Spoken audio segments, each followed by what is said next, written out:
Pria itu bersembunyi di mobil yang dipenuhi pasir. Polisi meminta izin pada pengemudi untuk menggeledah mobil. Setelah membuka truk, yang mereka lihat hanyalah pasir. Kemudian polisi naik ke dalam truk, lalu mengambil tongkat panjang dan menusukkannya ke pasir. Setelah memastikan tidak ada orang yang bersembunyi, mereka memutuskan untuk pergi. Namun ternyata orang yang mereka kejar berada di bawah pasir. Dia mengandalkan sedotan untuk bernapas, menunggu sampai truk meninggalkan pos pemeriksaan.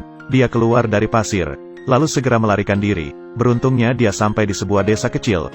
Awalnya ingin mencari sesuatu untuk bisa membuka borgolnya, tapi tidak ada gunanya, dan bahkan ditemukan oleh anjing petani. Dalam perjalanan untuk melarikan diri, dia menemukan sebuah sepeda. Berkat itu dia lolos dari anjing yang mengejarnya.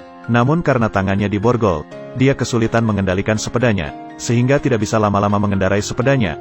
Namun tiba-tiba T-Pulse menemukan sekelompok orang berlarian di pinggir jalan.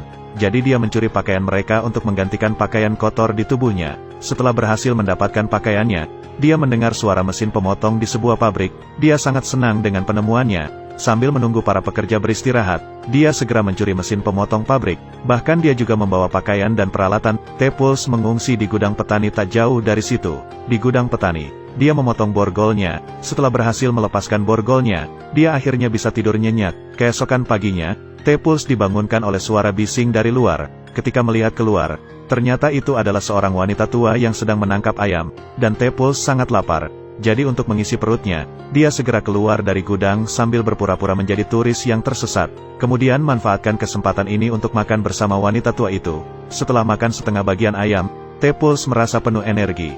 Namun ketika dia sedang duduk dan mengobrol dengannya, tiba-tiba kepala desa datang berkunjung.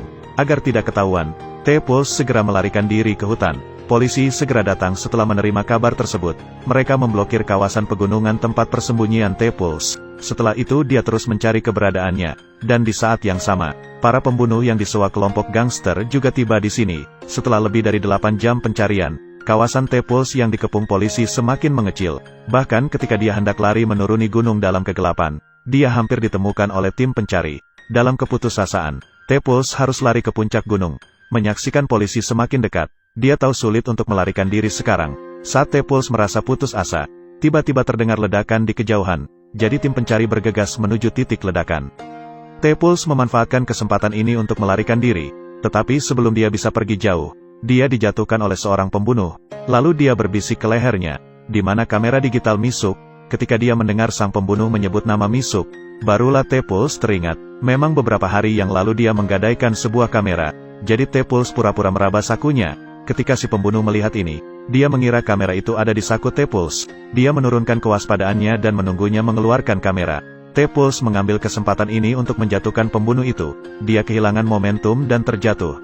T-Pulse kemudian berlari ke kaki gunung, dan mendapati dirinya berada di dalam mobil. Dengan adanya pakaian dan topi tim pencari, maka dia segera memakainya dan menyamar sebagai anggota tim pencari. Dan dia berhasil menghentikan bus ke distrik lain. Setelah sampai, T-Pulse menemukan sebuah keluarga dengan hanya 2 ibu dan anak di dalam rumahnya.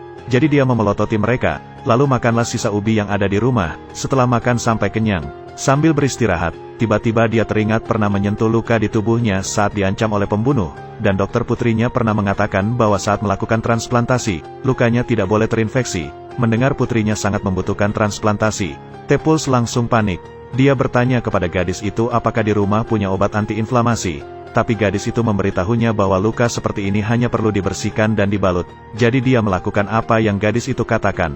T-Pulse membersihkan lukanya dan membalutnya. Pada tengah malam, ketika ibu dan anak tertidur lelap, T-Pulse tiba-tiba teringat bahwa pembunuh itu bertanya kepadanya tentang kamera itu. Dia dengan gugup teringat bahwa dia memang membawa kamera pulang. Sedangkan untuk kameranya, kakaknya mengeluarkannya untuk mengambil gambar. Sekarang selama dia menemukan kameranya, semuanya akan menjadi jelas baginya. Keesokan paginya, T-Pulse merapikan rambutnya, lalu mengenakan pakaian ayah gadis itu dan memakai kacamatanya. Dia mengubah penampilannya 360 derajat, sehingga membuatnya berhasil menyamar menjadi seorang pengusaha sukses.